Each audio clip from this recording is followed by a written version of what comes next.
തൃശൂർ നഗരത്തിന് തൊട്ടടുത്താണെങ്കിലും പട്ടണത്തിൻ്റെ തിരക്കുകൾ ഒട്ടും ബാധിക്കാത്ത ഒരു പച്ചത്തുരുത്തായിരുന്നു ആ പ്രദേശം. അവിടെ ഇരുനില കോൺക്രീറ്റ് സൗധങ്ങളുടെ കൂട്ടത്തിൽ ഒറ്റപ്പെട്ട തുരുത്തുപോലെ വിപിൻ്റെ വീടും കൃഷിയിടവും തല ഉയർത്തി നിന്നു. ഗായത്രിയുടെ വീട് അതിന് തൊട്ടടുത്ത് തന്നെയാണ്. അതിർത്തി തിരിക്കുന്ന കെട്ടിത്ത കട്ടിയുള്ള കോൺക്രീറ്റ് മതിലല്ല, മറിച്ച് മുറ്റത്ത് നിന്ന് പാടത്തേക്ക് ഇറങ്ങാൻ കഴിയുന്ന രീതിയിൽ കെട്ടിയ താഴ്ന്ന കരിങ്കൽ വേലിയാണ് അവർക്കിടയിലുള്ളത്. ഡോക്ടർ ഗായത്രി കാഷ്വലായി ജീൻസും ടോപ്പും ഇട്ട് ലുലുമാളി കറങ്ങുന്ന മറ്റേത് പെൺകുട്ടിയെയും പോലെ അവൾ തോന്നിക്കുമെങ്കിലും നഗരത്തിലെ തിരക്കേറിയ മൾട്ടി സ്പെഷ്യാലിറ്റി ആശുപത്രിയിൽ രാവിലെ 9 മണിക്ക് കൃത്യമായി എത്തേണ്ട എമർജൻസി മെഡിസിൻ വിദഗ്ധയാണവൾ. ഗായത്രിയുടെ അച്ഛൻ രാമചന്ദ്രൻ പ്രമുഖ വ്യവസായിയും റിയൽ എസ്റ്റേറ്റ് ഭീമനുമാണ്. സമ്പത്തിന്റെ ആധിക്യം അവരുടെ വീട്ടിലെ ഓരോ നിശബ്ദതയിലും ഉണ്ടായിരുന്നു. ഗായത്രിയുടെ വീട്ടിലെ മതിൽക്കകത്തും പുറത്തും എപ്പോഴും ഒരു നീണ്ട നിശബ്ദതയുണ്ടാകും. എന്നാൽ മതിലിനപ്പുറത്ത് വിപിൻ്റെ വീട്ടിൽ എപ്പോഴും മണ്ണിൻ്റെയും വെള്ളം ചീറ്റുന്ന പമ്പിൻ്റെയും പച്ചക്കറി കൃഷിയുടെയും ഒക്കെ ഒച്ചയാണ്. വിപിൻ 28കാരനായ കർഷകൻ. അച്ഛൻ നഷ്ടപ്പെട്ട ശേഷം അവൻ കൃഷിയെ ജീവിതമായി ഏറ്റെടുത്തു. നഗരത്തിൻ്റെ പശ്ചാത്തലത്തിലും തരിശായി ഇടാൻ കൂട്ടാക്കാത്ത അവൻ്റെ മണ്ണിനോടുള്ള സ്നേഹം അവൻ്റെ കൈകളിലെ കടുപ്പമേറിയ തൊലിയിലും വീർപ്പ് കണങ്ങളിലും തെളിഞ്ഞിരുന്നു. അവരുടെ സൗഹൃദം തുടങ്ങുന്നത് ഒരു വേനൽക്കാലത്താണ്, ഉച്ചവെയിൽ കത്തി നിൽക്കുന്ന സമയം. വിപിൻ ഗായത്രിയുടെ നേർത്ത വിളി കേട്ട് പയർവള്ളിക്ക് താങ്ങു കൊടുക്കുകയായിരുന്ന അവൻ തിരിഞ്ഞു നോക്കി. കയ്യിൽ ഒരു കുപ്പി ശുദ്ധജലവുമായി അവൾ മതിലിനോട് ചേർന്നു നിന്നിരുന്നു. ഇത്രയും വെയിലത്ത് നിർത്തുന്നില്ലേ പണി? കൈമുട്ടിന് മുകളിൽ കെട്ടിയ മുണ്ടഴിച്ചെടുത്ത് നെറ്റിയിലെ വിയർപ്പ് തോർത്തി അവൻ ചിരിച്ചു. ആ ചിരിയിൽ ഒരു മറുപടി ഒളിപ്പിച്ചു വെച്ചിരുന്നു. ഇതെൻ്റെ ജീവിതമാണ്. നിനക്ക് വേണ്ടിയല്ല, ഈ ചെടികൾക്ക് വേണ്ടിയാണ് ഈ വെള്ളം. നിങ്ങൾ എന്നെ കണ്ടാൽ ഓടിച്ചെന്ന് വെള്ളം തരുന്ന സ്ഥിതിയാണെങ്കിൽ ഞാൻ എങ്ങനെയാണ് പണിയെടുക്കുക? ഒരു ചിരിയോടെ അവൻ പറഞ്ഞു. ഓ, അതിലൊരു ശരിയുണ്ട്. അപ്പോൾ ഈ വെള്ളം എൻ്റെ വക, ഈ മണ്ണിന്. ഗായത്രി കുപ്പി അവൻ്റെ അടുത്തേക്ക് വെച്ചുകൊണ്ട് ചിരിച്ചു. അങ്ങനെ മതി. വിപിൻ ചിരിയോടെ അത് വാങ്ങി ചെടിച്ചുവട്ടിൽ കമഴ്ത്തി. ഇതാണ് ഈ വീട്ടിലെ കർഷകൻ്റെ സന്തോഷം. വെയിലും മഴയും എല്ലാം ചേർന്നതാണ് ഈ ജീവിതം. എൻ്റെ ജീവിതവും വെയിലും മഴയും എല്ലാം ചേർന്നതാണ് വിപിൻ, ഗായത്രി പറഞ്ഞു. പക്ഷേ ആ മഴയിൽ എനിക്കൊരു കുടയുണ്ട്, എൻ്റെ അച്ഛൻ ഉണ്ടാക്കി കൊടുത്തത്.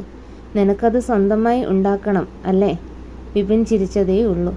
ഈ സംഭാഷണങ്ങൾക്കിടയിൽ അവരുടെ കണ്ണുകൾ കൈമാറിയ നോട്ടങ്ങളിൽ സാമൂഹിക പദവികൾക്കപ്പുറമുള്ള ഒരു ബന്ധം പതിയെ മുട്ടിടുന്നുണ്ടായിരുന്നു. ഗായത്രിയുടെ ആ കണ്ണുകളിൽ വിപിൻ കണ്ടത് തന്നെക്കുറിച്ചുള്ള ആരാധനയായിരുന്നില്ല, മറിച്ച് താൻ ഉൾപ്പെടുന്ന ഈ ലോകത്തോടുള്ള അതിയായ സ്നേഹമായിരുന്നു.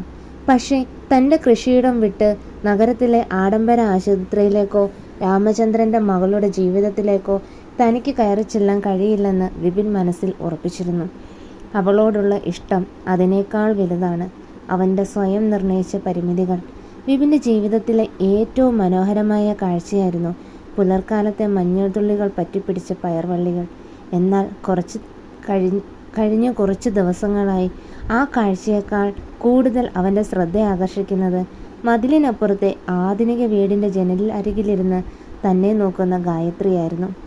ആ ദിവസം വിപിൻ കൃഷിയിടത്തിൽ നിന്ന് വീട്ടിലേക്ക് മടങ്ങുമ്പോൾ ഗായത്രി മതിലിനരികിൽ അവനെ കാത്തുനിന്നു. പതിവുള്ള ചിരി അവളുടെ മുഖത്തുണ്ടായിരുന്നില്ല. ആ കണ്ണുകളിൽ എന്തോ ഒരു ഭാരം നിഴലിച്ചിരുന്നു. വിപിൻ, എനിക്കൊരു കാര്യം പറയാനുണ്ട്. അവളുടെ ശബ്ദത്തിൽ പതിവില്ലാത്ത ഗൗരവം. പറഞ്ഞോളൂ ഡോക്ടർ. അവൻ അവൻ്റെ കയ്യിലെ മൺവെട്ടി മതിലിനോട് ചേർത്ത് വെച്ചു. നിനക്കെന്നെ ഡോക്ടർ എന്ന് വിളിക്കാതെ ഗായത്രി എന്ന് വിളിച്ചാൽ മതി, അവൾ പറഞ്ഞു. നമ്മൾ അത്രയും അടുത്ത സുഹൃത്തുക്കളാണല്ലോ. വിപിൻ തലയാട്ടി. ശരി ഗായത്രി, എന്താ കാര്യം? അവൾ ഒരു ദീർഘനിശ്വാസം എടുത്ത് ചുറ്റുമുള്ളതെല്ലാം ഒരു നിമിഷം നിശ്ചലമായതായി വിപിന് തോന്നി. വിപിൻ, എനിക്ക് നിന്നോടൊരു ഇഷ്ടമുണ്ട്. സൗഹൃദത്തിനപ്പുറം ഒരാളെ ചേർത്ത് പിടിച്ച് ജീവിക്കാൻ തോന്നുന്ന ഇഷ്ടം. വിപിൻ കുറച്ചു നേരം അവളെ തന്നെ നോക്കി നിന്നു. അവൻ്റെ മുഖത്ത് ആദ്യം ഒരു ഞെട്ടലും പിന്നെ പെട്ടെന്നൊരു കടുപ്പവും വന്നു നിറഞ്ഞു.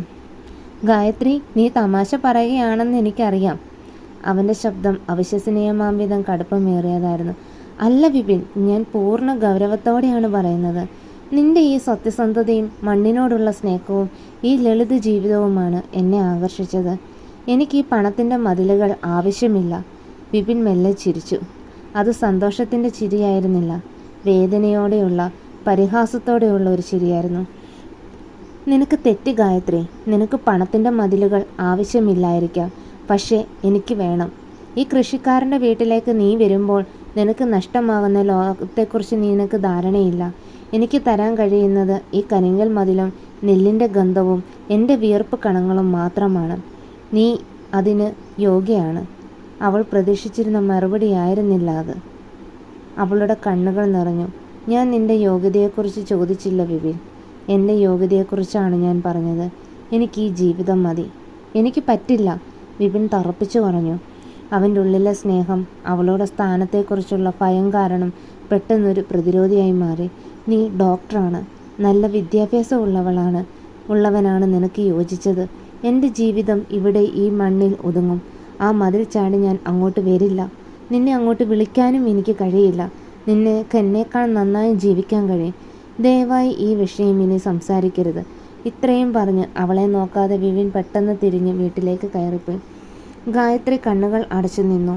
ആ മൺവെട്ടിയിൽ പറ്റിപ്പിടിച്ച മണ്ണിൻ്റെ ഗന്ധമായിരുന്നു അവൾക്ക് ഏറ്റവും പ്രിയപ്പെട്ടത്. എന്നാൽ ആ മണ്ണിൻ്റെ ഗന്ധം പേറുന്നവൻ തന്നെ അത്രമേൽ ദയയില്ലാതെ തള്ളിക്കളഞ്ഞത് അവളുടെ മനസ്സിൽ ഒരു ആഴത്തിലുള്ള മുറിവുണ്ടാക്കി. തിരസ്കരണം നടന്നതിൻ്റെ അടുത്ത ആഴ്ച ഗായത്രിയുടെ വീട്ടിൽ രാമചന്ദ്രൻ അത്യധികം സന്തോഷവാനായിരുന്നു. ഗായത്രി ഈ ബന്ധം ഉറപ്പിക്കാൻ പോവുകയാണ്. ഡോക്ടർ അശോക് മേനോൻ ഗൾഫിലെ വലിയ ഹോസ്പിറ്റലിലെ സർജനാണ്. നമ്മുടെ കുടുംബത്തിൻ്റെ സ്റ്റാറ്റസിനും നിന്റെ ജോലിക്കും ഏറ്റവും ഉചിതമായ ബന്ധം. രാമചന്ദ്രൻ്റെ വാക്കുകൾ കേട്ട് ഗായത്രി തല താഴ്ത്തിയിരുന്നു. ആ ഡോക്ടർക്ക് താൻ സ്വപ്നം കണ്ടിരുന്ന വിപിൻ്റെ കൈകളിലെ പരിപരുത്ത സ്നേഹമില്ലെന്നും അശോക് മേനോൻ്റെ സുന്ദരമായ വാക്കുകളിൽ വിപിൻ്റെ മണ്ണിൻ്റെ മണമില്ലെന്നും അവൾക്ക് ഉറപ്പായിരുന്നു. അവൾ ഒരു മറുപടി പറയാൻ ശ്രമിക്കാതെ എഴുന്നേറ്റുപോയി. രാമചന്ദ്രൻ അവളെ തടഞ്ഞില്ല. അവൾ സമ്മതിച്ചു എന്നാണ് ആ പോക്കിനർത്ഥം. രാമചന്ദ്രൻ ഭാര്യയോട് ആത്മവിശ്വാസത്തോടെ പറഞ്ഞു. നല്ലൊരു ജീവിതം അവൾക്ക് കിട്ടാൻ വേണ്ടിയാണ് ഇതെല്ലാം. വിവാഹ നിശ്ചയത്തിൻ്റെ തീയതി കുറിച്ചതോടെ വീടിൻ്റെ അന്തരീക്ഷം മാറാൻ തുടങ്ങി. ഗായത്രിയുടെ മുറിയുടെ ജനൽപ്പാളി, പതിവായി വിപിൻ്റെ കൃഷിയിടത്തേക്ക് തുറന്നിരുന്ന ജനൽപ്പാളി ഇപ്പോൾ കൂടുതൽ സമയം അടഞ്ഞു കിടക്കുന്നു. എന്നാൽ രാമചന്ദ്രൻ ഉറപ്പിച്ച ബന്ധം ഗായത്രിയുടെ ഉള്ളിലെ വിപിനോടുള്ള ഇഷ്ടത്തെ ഇല്ലാതാക്കിയില്ല. വിവാഹ നിശ്ചയത്തിൻ്റെ തലേദിവസം രാത്രി ഗായത്രിക്ക് ഉറങ്ങാൻ കഴിഞ്ഞില്ല. അവൾ അവസാനം ജീവിതത്തിലെ ഏറ്റവും വലിയ വാക്കു പറയാൻ അവസാനമായി വിപിനെ കാണാൻ ആ മതിലിനരികിലേക്ക് ഇറങ്ങിച്ചെന്നു. വിപിൻ അപ്പോൾ വീടിൻ്റെ പിന്നാമ്പുറത്തെന്തോ വൃത്തിയാക്കുകയായിരുന്നു. വിപിൻ അവൻ്റെ പേര് വിളിച്ചപ്പോൾ അവൾ ഒരുപാട് കരഞ്ഞിട്ടുണ്ടെന്ന് അവളുടെ ശബ്ദത്തിൽ നിന്നും അവന് മനസ്സിലായി. അവൻ തല ഉയർത്തി നോക്കി. നാളെ എൻ്റെ നിശ്ചയമാണ്, അവൾ പറഞ്ഞു. നല്ലൊരു ജീവിതം, നീ പറഞ്ഞ പോലെ. വിപിൻ നിശബ്ദനായിരുന്നു. അവൻ്റെ ഉള്ളിൽ വേദനിക്കുന്നുണ്ടെന്ന് അവൻ അറിയാമായിരുന്നു. എങ്കിലും എനിക്ക് നിന്നോട് സംസാരിക്കണം. അവസാനമായി ഒരിക്കൽ കൂടി നിനക്കെന്നെ ഇഷ്ടമില്ലെന്ന് പറഞ്ഞാൽ മാത്രം മതി. ഞാൻ ഈ ജീവിതം മുന്നോട്ട് കൊണ്ടുപോകാം. ഗായത്രി കരച്ചിലടക്കി പറഞ്ഞു. വിപിൻ മൺവെട്ടി താഴെയിട്ട് മതിലിനരികിലേക്ക് നടന്നു. അവൻ്റെ കണ്ണുകളിലെ തീവ്രമായ ഇഷ്ടം അവൾ ആദ്യമായി കണ്ടു. പക്ഷെ ആ നോട്ടത്തിൽ ഒരു ദൃഢനിശ്ചയമുണ്ടായിരുന്നു. ഞാൻ നിന്നോട് എപ്പോഴും പറഞ്ഞിട്ടുള്ള കാര്യം ഒന്നേ ഉള്ളൂ ഗായത്രി. നീ നിനക്ക് യോജിച്ച നല്ലൊരു ജീവിതം ജീവിക്കണം. ആ ജീവിതം ഇതാണ്. എനിക്കിഷ്ടമല്ല എന്നല്ല ഞാൻ പറയുന്നത്. നിനക്ക് എന്നേക്കാൾ മെച്ചപ്പെട്ട ജീവിതം കിട്ടും. അതിനെ തകർക്കാൻ എനിക്ക് കഴിയില്ല. എങ്കിൽ നീ എന്നെ സ്നേഹിക്കുന്നില്ല, അവൾ അലറിക്കരഞ്ഞു. അല്ല ഗായത്രി, നിന്നെ സ്നേഹിക്കുന്നത് കൊണ്ടാണ് ഞാൻ ഈ ദൂരം പാലിക്കുന്നത്, വിപിൻ പറഞ്ഞു. ഇതൊരു അവസാന കൂടിക്കാഴ്ചയാണ്. നിനക്ക് സന്തോഷമുള്ള ഒരു ജീവിതം ആശംസിക്കുന്നു. അവസാന വാക്കുകൾ പറഞ്ഞ് ഒരു മടങ്ങിപ്പോക്കില്ലാത്തവനെ പോലെ വിപിൻ ഉള്ളിലേക്ക് പോയി. ഗായത്രിക്ക് ആ മുഹൂർത്തം താങ്ങാൻ കഴിഞ്ഞില്ല. അവൾക്ക് ചുറ്റുമുള്ള ലോകം അപ്രത്യക്ഷമായി. തനിക്ക് വേണ്ടി തുറക്കാത്ത ആ വാതിൽ ഇനി ഒരിക്കലും തുറക്കുകയില്ല എന്ന യാഥാർത്ഥ്യം അവളെ തകർത്തു കളഞ്ഞു. അവൾ മുറിയിലേക്ക് ഓടിപ്പോയി. പിറ്റേന്ന് നിശ്ചയം നടക്കേണ്ട ദിവസം രാമചന്ദ്രൻ്റെ വീട്ടിൽ നിലവിളിയായിരുന്നു. അമിതമായ അളവിൽ ഉറക്കഗുളികകൾ കഴിച്ച് അബോധാവസ്ഥയിൽ കിടക്കുന്ന ഗായത്രിയാണ് അവർ കണ്ടത്. പണത്തിൻ്റെ ശക്തി കൊണ്ട് നഗരത്തിലെ ഏറ്റവും മികച്ച ആശുപത്രി ഗായത്രിക്ക് ചികിത്സ ഉറപ്പിച്ചു. രാമചന്ദ്രൻ മുറിയിൽ നടന്നു. അദ്ദേഹത്തിന് ദേഷ്യവും ദുഃഖവും സഹിക്കാൻ കഴിയുന്നില്ലായിരുന്നു. അവൾക്ക് എന്താണ് കുറവ്? അവൾക്കിഷ്ടമുള്ളതെല്ലാം വാങ്ങി നൽകിയില്ലേ? അദ്ദേഹം ഭാര്യയോട് അലറി. നിങ്ങൾ വാങ്ങി നൽകിയത് പണമാണേട്ടാ, സ്നേഹമല്ല. ഭാര്യ ശാന്തമായി പറഞ്ഞു. ഇത്രയും കാലം നമ്മൾ അവളെ ഒരു വലിയ കൂട്ടിലടച്ചിട്ട് പുറത്ത് സന്തോഷം വേണ്ട എന്ന ശാഠ്യം പിടിച്ചതിൻ്റെ ഫലമാണിത്. രാമചന്ദ്രൻ തളർന്നു പോയിരുന്നു. മകൾ മരണം മുന്നിൽ കണ്ട നിമിഷം അദ്ദേഹത്തിന് പണത്തിൻ്റെ വിലയില്ലായ്മ ബോധ്യമായി. അപ്പോഴാണ് വിവരമറിഞ്ഞ് വിപിൻ മുറിയിലേക്ക് വന്നത്. അവൻ സാധാരണ കർഷക വേഷത്തിലായിരുന്നില്ല. ഒരു ഷർട്ടും പാൻസും ധരിച്ച് കണ്ണുകൾ നിറഞ്ഞ് ഭയത്തോടെ നിൽക്കുന്ന വിപിനെ രാമചന്ദ്രൻ കണ്ടു. വിപിൻ, രാമചന്ദ്രൻ മെല്ലെ വിളിച്ചു. ഞാൻ ഒരു നിമിഷം അവളെ കണ്ടോട്ടെ. അവൻ്റെ ശബ്ദം വിറച്ചിരുന്നു. നിനക്കെന്താണ് ഇവളോട് പറയാനുള്ളത്? എൻ്റെ മകൾ മരിക്കാൻ ശ്രമിച്ചതിൻ്റെ കാരണം നീയാണ്. രാമചന്ദ്രൻ വികാരങ്ങളെ നിയന്ത്രിക്കാനാവാതെ പറഞ്ഞു. അതെ സാർ, ഞാനാണ് കാരണം. വിപിൻ തലകുനിച്ചു. ഞാൻ അവളെ സ്നേഹിക്കാഞ്ഞിട്ടല്ല, എനിക്ക് അവളെ സ്നേഹിക്കാൻ കഴിയുന്നില്ല. നിങ്ങളുടെ മകൾക്ക് ഈ ജീവിതം കൊടുക്കാൻ എനിക്ക് കഴിയില്ല. അതാണ് എൻ്റെ പ്രശ്നം. അവൾ മരിച്ചുപോയാൽ എനിക്ക് ജീവിക്കാൻ കഴിയില്ല. ആ വാക്കുകൾ രാമചന്ദ്രനെ അലട്ടിക്കൊണ്ടിരുന്നു. നിന്നെ സ്നേഹിക്കുന്നത് കൊണ്ടാണ് ഞാൻ ഈ ദൂരം പാലിക്കുന്നത് എന്ന വിപിൻ്റെ നിസ്സഹായത നിറഞ്ഞ കണ്ണുകൾ രാമചന്ദ്രൻ വായിച്ചെടുത്തു. തൻ്റെ മകൾ ജീവിക്കാൻ ആഗ്രഹിക്കുന്നത് പണത്തിലല്ല, മറിച്ച് ഈ യുവാവിൻ്റെ ആത്മാർത്ഥമായ സ്നേഹത്തിലാണെന്ന് ആ പിതാവ് തിരിച്ചറിഞ്ഞു. ആ നിമിഷം രാമചന്ദ്രൻ തൻ്റെ ജീവിതത്തിലെ ഏറ്റവും വലിയ മതിലുകൾ തകർത്തു. പണത്തെക്കുറിച്ചും പദവിയെക്കുറിച്ചുമുള്ള ചിന്തകൾ ഒരു നിമിഷം അദ്ദേഹത്തിൽ നിന്ന് അകന്നുപോയി. വിപിൻ, അദ്ദേഹം വികാരധീനനായി അവൻ്റെ തോളിൽ കൈവച്ചു. എനിക്ക് തെറ്റി. എൻ്റെ മകളുടെ സന്തോഷമാണ് എനിക്ക് വലുത്. ഈ പണം ഒരു മതിലാവില്ല. ഒരു കാരണവശാലും നീ അവളെ സ്നേഹിക്കുന്നുണ്ടെങ്കിൽ നീ തിരിച്ചു പോവരുത്. എൻ്റെ മകളെ നീ സ്വീകരിക്കണം. വിപിൻ ഞെട്ടിപ്പോയി. അയാൾ ഒരുപാട് നേരം രാമചന്ദ്രൻ്റെ മുഖത്തേക്ക് നോക്കി. കണ്ണുകൾ നിറഞ്ഞ് വാക്കുകൾ കിട്ടാതെ അവൻ സമ്മതം അറിയിച്ചു.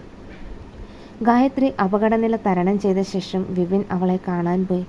ഡോക്ടർമാരുടെ കൂട്ടത്തിൽ വെളുത്ത കോട്ടിട്ട ഗായത്രിയല്ല, രോഗിയുടെ വേഷത്തിൽ കിടക്കുന്ന അവളുടെ അടുത്ത് അവനിരുന്നു.